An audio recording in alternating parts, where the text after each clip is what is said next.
우리가 인생을 살아가다 보면 항상 문제를 부딪히게 됩니다. 그런데 그 문제가 벗어날 수 없는 그런 문제가 때로 있죠.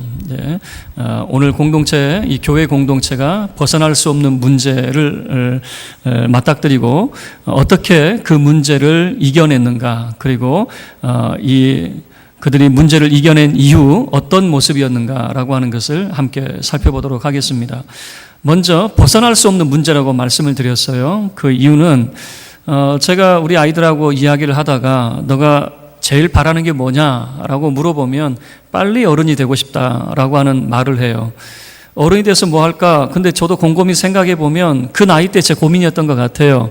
빨리 어른이 되고 싶었어요. 그 이유는 뭐냐면 어른이 돼서 내가 하고 싶은 거 하고 정말 세상에 나라는 존재를 알려보고 싶다, 그런 거창한 꿈이 아니라 숙제 안 하고 싶어서, 그리고 이 중간고사, 기말고사 어떻게 하든지 그 시험을 너무너무 싫었어요. 그래서 그거 피하고 싶어서 빨리 어른이 되고 싶었던 그런 마음이 있었는데 똑같은 마음을 갖고 있는 거죠. 늘 숙제하고 늘 공부해야 되는 그 입장에서는 어른들 보니까 어때요? 맨날 노는 것 같거든요. 맨날 TV 앞에서 TV나 보고 좀 여유롭게 사는 그런 모습이잖아요. 근데 막상 어른이 되면 어때요? 그때가 그립죠. 그때가 가장 우리 인생의 가장 황금기죠. 공부할 때가 우리 인생의 황금기예요. 어른이 된다는 것은 다른 말로 하면 고생문이 열린다라고 하는 것 아니겠어요? 한번 여러분 생각해 보세요. 고생문이 언제부터 열릴까요? 부모 품을 떠나는 그 순간부터 고생문은 열리게 되어 있어요. 부모 품 안에 있을 때가 가장 행복할 때라고 하는 것 아니겠습니까? 자, 그러면 생각해 보세요. 학생이 시험 또는 이런 숙제를 벗어나려고 하면 졸업을 해야 되죠. 그러나 학생으로 있을 때는 그 시험과 숙제를 벗어날 수가 없는 것입니다. 지금 이 초대교회가 이제 큰 문제를 직면하는데 이미 직면했던 문제예요. 그런데 이제는 파도로 치자면은 그 앞에는 조그만 파도였다면 이번에는 정말 너무나 죽음의 위기를 경험할 만큼 큰 그 인생의 파고의 그 문제를 만나게 됩니다. 자, 어떤 문제였냐면 이건 벗어날 수 없는 문제란 말이에요. 자, 첫 번째 파도는 이런 겁니다. 베드로와 요한이 이 성전에 기도하러 올라가다가 민문에 앉아 있었던, 나면서부터 걷지 못했던 한 중년의 남성을 고쳐주죠. 그리고 난 다음에 베드로와 요한이 그 솔로몬 행각에서 예수의 부활을 증언을 하게 됩니다. 그리고 예수의 그리스도 되심을 증언을 하게 되죠. 그럴 때 이것을 싫어했던 그 대제사장이 그들을 붙잡아다가 한 게 뭡니까? 위협하고 경고하는 거죠. 그 이름을 말하지 마라, 예수 이름 말하지 마라 라고 하는 것이 그들의 경고였습니다. 자, 그러면 이런 겁니다. 이 대제사장의 위협에서 벗어나려고 하면 성전에 안 들어가면 돼요. 그런데 우리가 지난 시간 함께 살펴봤죠. 이제는 베드로와 요한만 성전 중심에 서 있는 것이 아니라 모든 사도들이 성전 중심에 서 있습니다. 모든 성도들이 우리가 지난 시간 살펴봤지만은 솔로몬 행각에 모였습니다. 그리고 남녀의 큰 무리가 이 성전에 모였을 뿐만 아니라 예루살렘 거리에는 어떻습니까? 어떻게든지 베드로의 그림자라도 덮여볼까 해가지고 환자들이, 지방에서 올라온 수많은 환자들이 그 길거리에 있는 그런 모습 아니겠습니까? 자, 이것을 싫어했어요. 이 사도들이 성전에서 이제는 한두 명이 아니라 몽땅 몰려와가지고 그 성전 중심에서 예수의 부활과 그리스도 되심을 말하는 것이 얼마나 싫었겠습니까? 그래서 17절 말씀을 보셔요. 17절 말씀을 보면 대제사장들과 사두개파 사람들이 그 마음속에 시기가 가득했다라고 하는 그런 표현을 씁니다. 시기가 가득했다라고 하는 것은 정말 실증났다 그 말입니다. 사도들이 얼마나 미웠나라고 하는 거죠. 왜 그럴까요? 사두개파 사람들은 부활을 안 믿는 사람들이에요. 대제사장, 사두개파 사람들은 부활을 안 믿어요. 그런데 자기들이 일하는 그 한복판, 그럼 대제사장이 어디에서 일을 합니까? 사두개파 사람들이 어디에서 일합니까? 성전에서 일하는 사람들 아닙니까? 그런데 자기들이 일하는 그 한복판에서 예수 부활하셨네, 이 말을 하니 얼마나 분통이 터지겠어요. 부활을 믿지 않는 사람들 그 한복판에 들어와가지고 예수 부활하셨습니다, 이 이야기를 하고 있으니 얼마나 마음에 안 들겠어요. 그래서 이 사도들을 몽땅 붙잡아 놨어요. 몽땅 붙잡아 놓고 다음날 이제 공회를 열어서 재판을 열려고 몽땅 붙잡아 놨네요. 그런데 이 위기 정말 여러분 이게 이제 어떻게 될까? 사도들은요 풍전등화와 같고 그 목숨이 언제 날아갈지 몰라요. 왜 그러냐면요, 여러분 33절 말씀 보시면 지금 이 사두개파 사람들의 그 분노가 어느 정도에 달했는가라고 하는 것을 잘 보여주는데요, 33절 보시면 그들이 듣고 크게 노하여 사도들을 없이 하고자 할새 다 죽이겠다라고 하는 겁니다. 죽이고 싶을 정도로 미워했다라고 하는 것이고, 자칫 잘못하면 이 재판이, 여러분 지금 이제 재판이 열리게 되면요, 그 재판의 어떤 재판의 결과를 나타내냐면 사도들이 다 죽을 수 있는 그런 재판일 수 있어요. 자, 이게 지금 사도들이 맞닥뜨린 큰 파고, 바로 그들이 직면한 문제입니다. 그런데 뭐냐면 벗어날 수 없는 문제였다라고 하는 것은 그들이 성전을 떠나면 돼요. 아니면 성전에 있더라도 예수 이야기 안 하면 돼요. 그런데 이게 벗어날 수 없는 문제가 되는 것은 성전을 떠나지 않은 상태에서 계속해서 예수의 부활을 말하고 있다면 그 문제는 계속해서 반복이 되고 있겠죠. 자, 그들이 체포가 됐습니다. 그런데 어떻게 그 문제를 극복하게 되는가? 여러분, 사도들 힘으로 극복하는 것이 아니라 보이지 않는 하나님의 도우심의 손길이 작용했다라고 하는 것을 성경이 보여주고 있습니다. 그들이 옥에 갇혔을 때에 옥문을 여는 자가 있었는데 19절 말씀을 보면 주의 사자가 옥문을 열었다라고 하는 그런 표현을 쓰고 있어요. 주의 사자가 옥문을 열었습니다. 그리고 20절 말씀에 사도들에게 당부하는 이야기가 있어요. 20절 말씀입니다. 함께 합독하겠습니다. 20절 시작. 가서 성전에 서서 이 생명의 말씀을 다 백성에게 말하라 하며. 여러분, 지금 사도들에게 어디로 다시 가라는 겁니까? 성전으로 들어가라는 거예요. 여러분, 만약에 이 문제가 없어지려면 성전을 떠나면 됩니다. 예루살렘을 떠나면 문제가 없어질 거예요. 그런데 이 주의 사자가 뭐라고 말씀을 하고 있냐면 성전으로 다시 들어가라는 거예요. 다시 이야기하면 그 문제는 벗어날 수 없다라고 하는 것을 보여주고 있는 것이죠. 그리고 성전에 들어가서 이 생명의 말씀, 예수 그리스도의 부활과 그의 그리스도 되심을 증언하라라고 하는 것 아니겠습니까? 한밤중에 주의 사자가 옥문을 열고 그들을 성전으로 다시 내모는 거죠. 자, 그리고 그 다음날 공회가 열렸어요. 공회가 열려가지고 이제 죄수들 데려와라 그랬어요. 죄수들 데려오라고 사람을 불렀는데 그 사람이 이제 오는데 자기 혼자만 오는 거예요. 그리고 한다는 말이 뭐냐면, 아니 내가 감옥에 갔는데 이 예수 제자들이 없습니다. 이 죄수들이 없습니다. 경비병들이 다 지키고 있는데 경비병들에게 물어보니까 그 전날 밤에 아무 일이 없었다는데, 그리고 아무도 졸지 않고 그 옥문을 지켰다는데, 아니 보니까 없습니다. 그런데 더 놀라운 것은 이 예수 제자들이 성전에서 예수를 또 가르치고 있습니다. 이게 도대체 어떻게 된 일인지 모르겠다라고 하는 거죠. 여러분, 지금 그 배너라고 하는 영화가 재개봉이 되어 있죠. 그리고 죄수들의 모습을 잘 보여줍니다. 죄수들은 이 쇠사슬에 그 발목을 다 묶어 놓거든요. 그리고 빠져나갈 수 없는 겁니다. 그리고 경비병들이 서 있는데 누군가가 지나갔다면 다 알았겠죠. 그런데 아무 인기척이 없었는데 사도들은 다 빠져나가 있고 성전에 있더라. 이거는 정말 경악할 그런 일이었죠. 그래서 그 보고를 들었던 사람들이 다 의혹하더라. 다 놀라움에 이제 빠지게 되는 거죠. 그리고 일단 다시 한번 명령을 내립니다. 지금 성전에 있다는 그 예수 제자들 다 붙잡아 와라라고 하는 거죠. 그리고 다 붙잡아 왔습니다.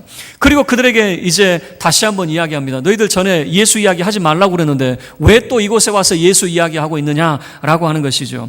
그리고 자, 28절 말씀을 보면 이 대제사장과 사두개파 사람들이 왜 이 사도들을 미워하고 왜 예수 이야기를 하지 못하게 하는지 그 목적이 잘 설명이 되어 있어요. 28절 말씀이.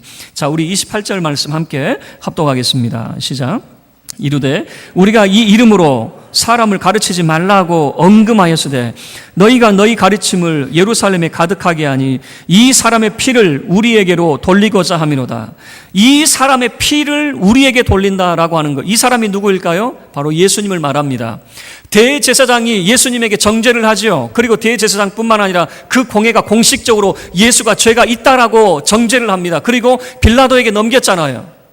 그런데 제자들이 한다는 말은 무슨 말입니까? 이 예수님을 하나님이 다시 살리셨습니다. 이 말은 뭐예요? 예수님은 죄인이 아닙니다라고 하는 반증이거든요. 자, 그러면 이런 겁니다. 예수가 죄인이 아닌데 하나님이 의인으로 삼은 사람인데 그러면 우리가 죄인 만들었네? 이런 거죠. 그래서 이 대제사장을 중심으로 해서 공회가 뭐라고 반박을 하냐면, 너희들 자꾸 예수 이야기하면 우리가 예수 죽인, 그러니까 이 죄의 예수는 의인인데 예수에게 죄를 씌워가지고 우리가 죽인 것처럼 우리에게 모든 죄를 넘기려고 하는 것 아니냐. 이게 바로 성전 안에서 예수 이야기를 하지 말라라고 하는 그 목적이 되는 것이죠. 그러니까 이런 거죠. 자기들이 예수님에게 없는 죄를 막 뒤집어 씌웠잖아요. 그것이 들통날까봐 예수 이야기 못하게 하는 그런 목적이 있었던 거죠. 그런데 사도들은 너무나도 완고합니다. 그 공회 앞에 섰을 때 분명한 어조로 이야기합니다. 우리가 사람에게 순종해야 됩니까? 하나님에게 순종해야 됩니까? 여러분, 지금 공회원도 마찬가지죠. 다 하나님을 섬기는 분들이기 때문에 하나님 앞에 순종해야 되겠죠. 이거는 더 이상 말할 것도 없는 거죠. 그러면서 하는 이야기가 뭡니까? 여러분, 30절부터 32절까지 제자들이 그들의 그 정체성을 이야기하면서 분명하게 이야기합니다. 뭐라고 이야기하냐면, 여러분이 그 십자가에 죽도록 넘겨줬던 그 예수님을 하나님이 살리셨습니다. 우리는 그 일의 증인입니다. 라고 하는 것을 분명한 어조로 이야기하는 것이죠. 이 예수가 어떤 분입니까? 하나님께서 회개하고 죄 사함을 얻도록 우리에게 예수를 보내주셨어요. 라고 하는 것이거든요. 그게 31절에서의 이야기입니다. 자, 우리는 제가 청년들하고 이야기하고 아니면 교회 처음 나온 사람들이 성경을 알아가면서 궁금해하는 가장 첫 번째가 뭐냐면, 하나님은 에덴 동산에 선악과를 왜 만들어 놓으셨대요? 여러분, 지금 아마 이 자리에 계신 분도 그 고민을 가지고 있는 분이 있을 거예요. 왜냐하면 선악을 알게 하는 나무 열매 없었으면 다 에덴 동산에서 그 행복하게 살았을 터인데, 왜 선악을 알게 하는 나무 열매를 그곳에 놔가지고 결국에는 따먹고 에덴 동산에서 쫓겨나게 만드셨습니까? 이게 하나님 탓 아닙니까? 라고 하는 그런 이 뉘앙스 아닙니까? 여러분, 우리는 거기만 알아요. 왜 하나님은 선악을 알게 하는 나무를 만드셨습니까? 여기까지만 생각하는 것이죠. 그런데 한번 생각을 해보세요. 제가 어렸을 때는요, 이 집안에 있는 사람이 밖에 나갔다가 밤중에 돌아오지 않으면 불을 끄지 않아요. 불을 끄지 않고 등불을 켜놔요. 밖에 등불을 켜놓고 사람이 돌아오지 않는, 저는 그런 생각을 했거든요. 지금 잠이 오고 저는 불이 켜져 있으면 잠을 못 자거든요. 불 좀 꺼달라고. 안 된다는 거죠. 왜 그럴까요? 사람이 아직 안 들어왔는데 잠을 어떻게 자느냐라고 하는 거죠. 그리고 밤중이 됐든 새벽이 됐든 사람이 들어와요. 그러면요, 그 인기척을 듣고 벌떡 일어난 사람이 있죠. 누가 먼저 일어나요? 어머니가 먼저 일어나죠. 어머니가 벌떡 일어나가지고, 아이고 이제 왔냐, 무슨 일은 없었느냐, 밥은 먹었냐 꼭 물어보죠. 그리고 밥은 먹었냐고 배고프다고 그러면 그 새벽녘에도 밥상을 준비해서 차려놓는 것이 어머니죠. 자, 무슨 말을 하려고 하냐면 이런 겁니다. 하나님이 왜 선악을 알게 하는 나무 열매를 만들어서 쫓아냈습니까? 거기까지만 우리가 생각을 하는데, 하나님은 예수 그리스도를 통해서 우리에게 무엇을 보여주고 있냐면 구원의 등불 대신 예수 그리스도를 밝혀주고 있다라고 하는 겁니다. 그리고 에덴 동산에서 쫓겨났던 인류가 다시 돌아오도록 하나님께서 구원의 등불을 비춰주고 있다라고 하는 거예요. 여러분, 성경이 우리에게 보여주는 것이 회개함과 죄 사함을 얻도록 하는 것이죠. 무슨 말씀이에요? 하나님께서는 우리를 쫓아내시는 것으로 끝나는 것이 아니라 그 나갔던 자들이 돌아올 때까지 하나님의 아들을 십자가에 죽이시기까지 우리를 기다리고 계셨다라고 하는 것을 보여주고 있는 것이죠. 여러분, 그래서 우리의 궁금증은 왜 선악과를 만드셨습니까? 라고 하는 것에 머물러서는 안 돼요. 하나님께서 우리를 기다리고 계신다라고 하는 것이죠. 하나님의 아들을 통해서, 그의 죽음을 통해서 우리의 모든 죄를 용서하시고 그의 이름을 믿는 모든 자들을 하나님께서 영생을 허락하셔서 하나님의 나라로 이끌고 계신다라고 하는 것이죠. 사도들은 32절 말씀을 통해서 우리가 이 일의 증인입니다 라고 고백을 하고 있단 말이에요. 자, 우리 32절 함께 합독합니다. 시작. 우리는 이 일의 증인이요 하나님이 자기에게 순종하는 사람들에게 주신 성령도 그러하니라 하더라. 우리는 이 일의 증인입니다. 예수 증인입니다. 그리고 성령님도 이 일의 증인입니다 라고 하는 것이죠. 그래서 우리는 이 일을 멈출 수가 없다라고 하는 것을 말하죠. 이 말을 들었던 이 또 대제사장과 사두개파 사람들은 열불이 더 나는 거예요. 이 사람들이 이런 거죠. 이렇게 좀 위협하고 경고하면 죄송합니다 이래야 되는데, 오히려 더 우리가 하나님께 순종해야 됩니다, 우리는 예수 증인입니다 이렇게 나오니까 더 열불이 나는 것이죠. 그래서 이놈들 다 죽여야 되겠다라고 하죠. 그럴 때 또 한 번의 하나님의 하나님의 도우심의 손길이 작용이 되는데, 이번에는 이 바리새파 사람이었던 율법학사 가말리엘이라고 하는 사람을 통해서 하나님이 역사를 하게 되는 거예요. 자, 여러분 34절 말씀을 보시면요, 바리새인 가말리엘이라고 하는, 자, 다른 거 다 잊어버려도 좋아요. 좌우지간 이 사람이 바리새파 사람이라고 하는 것만 여러분 기억을 해보셔요. 당대에 제사장 쪽에 있는 사람들은 사두개파 사람들이고요, 율법학사 쪽에 있는 사람들은 바리새파 사람들이에요. 이 두 파가 하나가 되지 못하고 맨날 으르렁대고 치고받고 싸웠어요. 왜 싸웠느냐? 한마디로 이야기하면 사두개파 사람들은 부활을 안 믿어요. 그런데 바리새파 사람들은 부활을 믿어요.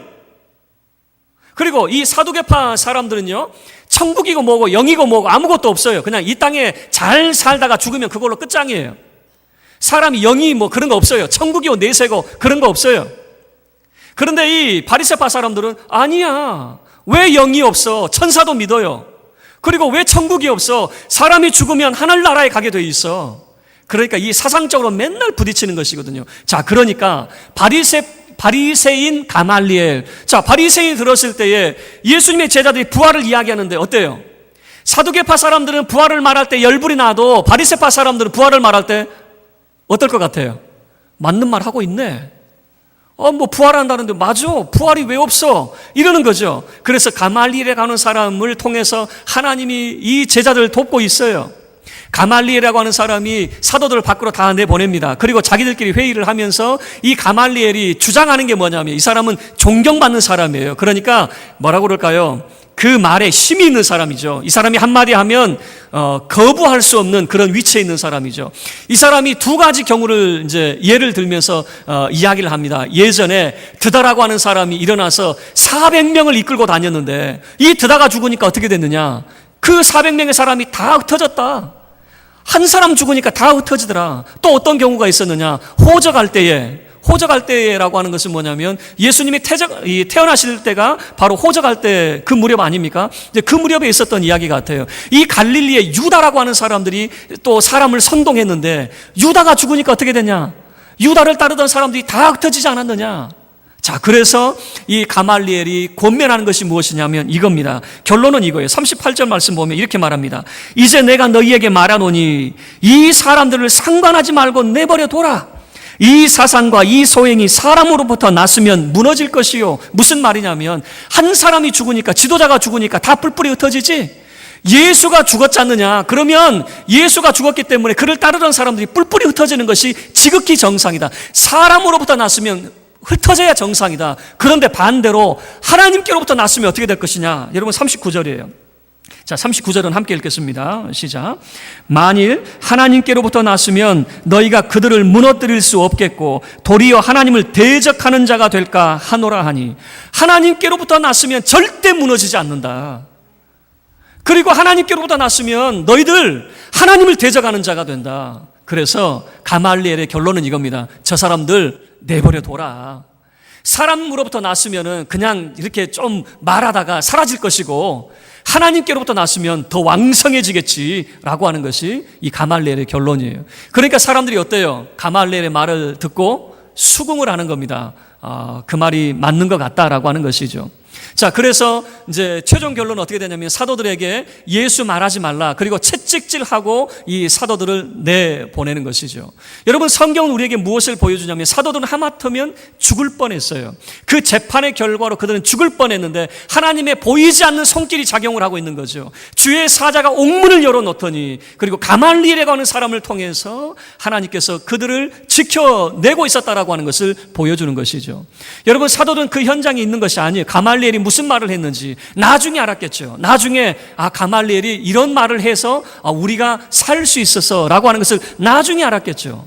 바로 이 하나님의 도우심의 손길이 그렇게 작용을 하는 거죠. 그러면 자, 마지막 하나님의 보이지 않는 도우심의 손길이 왜 사도들을 지켜냈느냐라고 하는 거예요.